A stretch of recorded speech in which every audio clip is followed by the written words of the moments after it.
trésor xaalis génn fa yombul looloo tax mu dem def détournement d'objectif mais Farba si audition bi dafa ne carrément moom xamul sax ka nekk directeur général bu trésor ça aussi il faut que ñu kii est-ce que loolu du indi ay doute si gars yi du confirmer li gars yi doon wax ni dafa bëgg seetal boppam kase ndax la fekk mu ne su leen neexee sax ngeen dem si directeur général bu Sénélec mu tracé sama numéro ba xam man mi mës naa déggante koo xamante ne ni nekk na trésor nee na xamul sax kan moo non Farba keroog loolu la wax Farba même bu ko xamee fii dañuy xamante dañuy xamante mën ngaa xam directeur général trésor mais et après mën ngaa xam maa ngi nii xam naa Diomaye xam Sonko xam keneen ak keneen affaire bi du loolu affaire bi mooy xaalis bi ñëw ci yow est-ce que dafa war a ñëw ci yow wala warul ñëw ci yow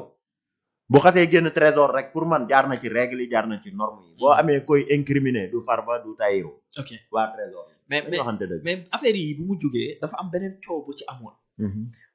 yéen a ngi fàttaliku cambriolage bi amoon trésor très bien ba ñu ne dañoo brouiller yenn machine wala dañoo sàcc yenn machine mais jusqu'à maintenant information boobu kenn amatu ci dara est-ce que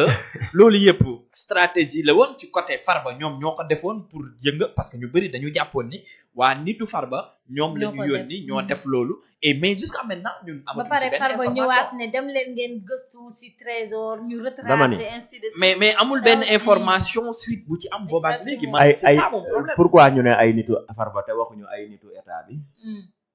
état bi di xoolee bañ def leen loolu Farba def du dara état bi la trésor public fan la nekk trésor presque intérieur fa la nekk presque intérieur fi ñu gën a sécurité Sénégal foofu ci la bokk nañu arrêté te Pastef yàgg nañ ci yooyu man xoolal Pastef du ma leen weddil dara parce que am na ko ci parce que seen intérêt bopp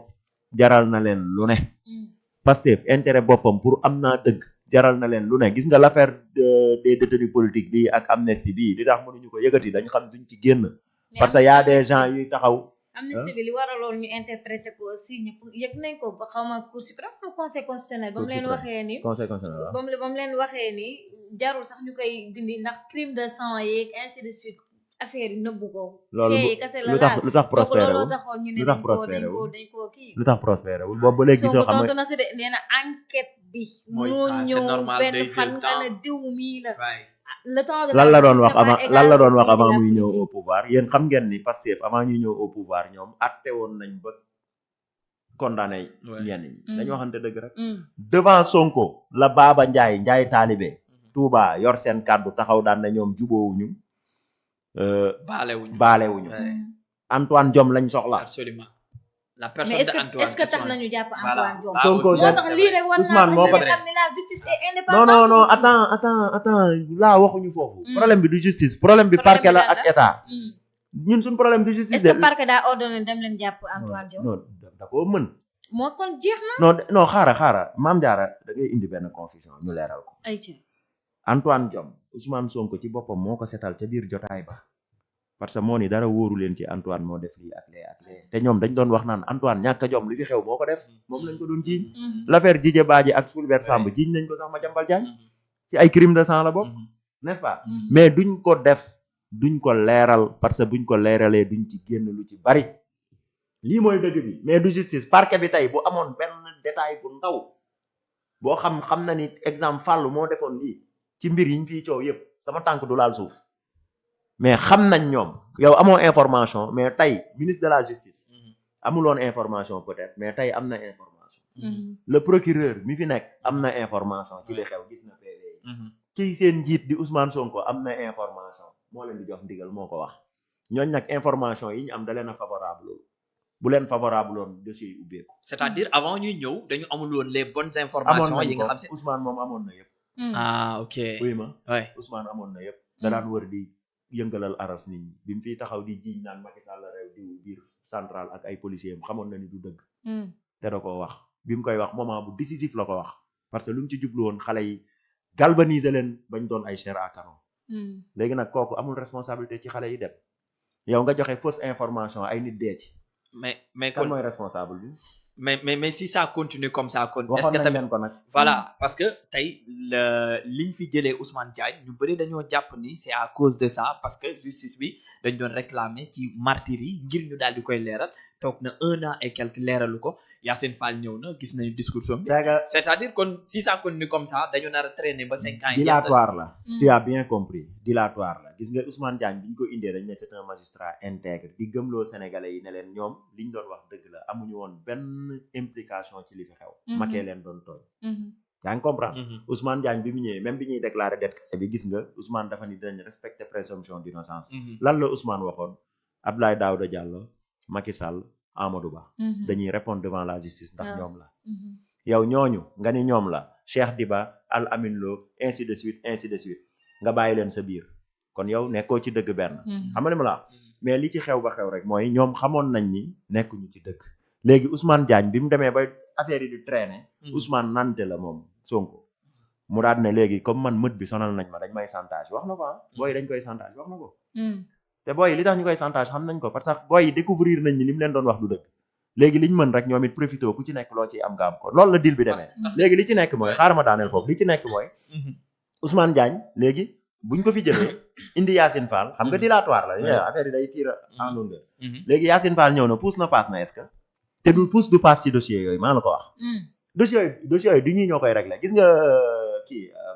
Mame Diarra Mame Boye dafa am bërki démb ku posé benn question foog naa fii la woon daan ne Fallou dafa mer dañ ko joxul poste gis nga l'affaire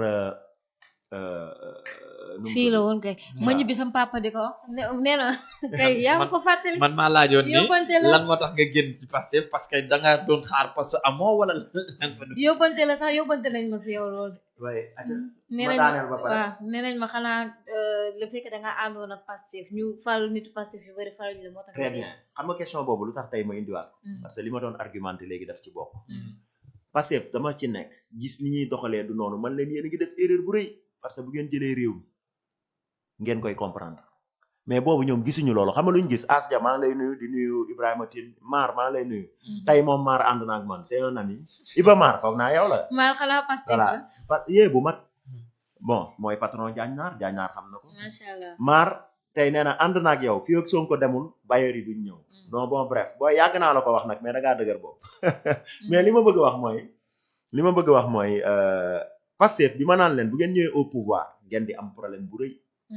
problème bi mooy lan du ngeen mën a def justice parce que li fi nekk yéen a ko manigancé woon xam nga fan la leen dabee ci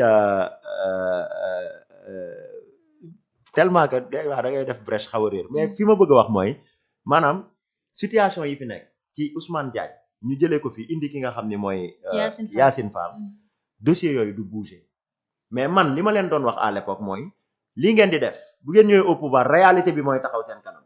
te yëpp ay PV la mu ngi fi du ngeen dem loolu moo motivé woon tey bu ma toogee ci télé bi am fitu naan maag Jomaay dañ toog waxtaan à l'époque semaine bi ñu koy jàpp ne ko kii li mu wax ci dossier bii du dëgg corriger leen ko bu ngeen ko corriger wul arrivé au pouvoir day doon benn di ngeen ko réccu regretter ko te président Diomaye mu ngi may dégg am na seede li may wax am na seede parce que xamoon naa bis bii dina ñëw te seede bi nag moo ma gën a garaaw yàlla def na moom waxul génnul mu ngi toog seede bi moo ma gën a garaaw yéen xam ngeen ko Pastef mooy booy bu garaaw boobu ma daan àndal suba ak ngoon bu dégg bëccëg dossier yëpp mu ngi ko téye te xam ngeen ki may wax yéen a ngi comprendre mais li ma bëgg a wax mooy à l'époque xamoon naa ni gars yi dañuy am jafe-jafe buñ ñëwee au pouvoir loolu laa leen doon bañal moo tax ma taxawoon daan ne Pastef danger la ci réew mi parce que xamoon naa ni buñ ñëwee au pouvoir li ñuy def mooy traverser l'histoire yaa ngi comprendre parce que Sonko ci doctrinam ci xalaatinam dafa jàpp ni justice moom bu dee moom moo dem ba yor pouvoir bi rek mën na ko manier nu ko neex comme ni mu koy defee ci Pastef samay juge lañ sama procureur la bu ma nee ko jàppal dëcc da koy jàpp moom loolu la amoon comme philosophie pour moom bu ñëwee les juges du magistrat du siège sax mën na leen def noonu far mu ñëw am obstacle bu rëy gis ni magistrat yi déjà ñoo ko gën a pare dàq ko jàng ba pare xam seen bopp les magistrats du siège mënul ci ñoom ñaari dërëm yaa ngi comprendre léegi affaire bi bloqué moo tax man à l'époque ñi naan poste laa bëgg dama leen di xamal ni dama doon wax naan Pastef bu ñu leen fal parce que ci impasse lañ ñuy yóbbu kooku dinañ ko jox poste avant ñuy ñëw beneen bi ci topp mooy mani leen Pastef ak APR il faut que ñu fal ñu leen àtte te am na ci opposition bi moo tax waaw opposition boobu bële en 2024 avant les élections xam nga dañ ne woon mais bëri na bëri na lan la Pastef am te Thierno Alassane Sall amu ko exemple mbooloo non waaw d'accord très bien merci bonne réponse parce que loolu la buzz bi moo lay maanaam buzz bi ak sénégalais yi ñoo lay fal mais sénégalais yi foofu tey ñu ngi rendre compte ni erreur lañ def ñu ci bari parce que biñu leen naan am na alternative am na ñeneen ñoo xam ni ñoo war a ñëw attel ñu diggante Sonko Pastef ak APR man loolu laa doon dox benn moment loolu laa doon dox ne Pastef sama gars yi wóoluwuma leen parce que xam naa leen buñ ñëwee au pouvoir dañuy gën a sonal ci réew mi li Yirim di wax naan dinañ ñu rey ak waxte duñ ñu apporter dara ba pare li gën a graaw mooy dañuy indi benn tension bu de sécurité bu graaw ci réew mi mooy lan tey liñ fi def nga xam ni mooy les détenus politiques ak martyrs yi ñuy wax question ba léegi mënuñu ko évacuer li tax mënuñu ko évacuer dañ nekkul woon ci dëgg léegi ki leen mënoon àtte mooy beneen régime bu bokkul ak régime u Pastef bokkul ak régime u APR man loolu laa doon dox seen biir te ñoom xam nañ ko ñoom ñëpp a ko xam moo tax je suis à l'aise bu ma toogee di wax tey y a beaucoup de jeunes yi ñu àndaloon di xeex Africa First SNP Pape Ablaye Touré ko jiite Africa First kii moo ko jiite Sylvestine Mendy nga dem ci UP ñoom Khadim bëri na mën naa lim du jeex ba ci FRAPP ñoom ñëpp dañ daan ànd biñ jàppee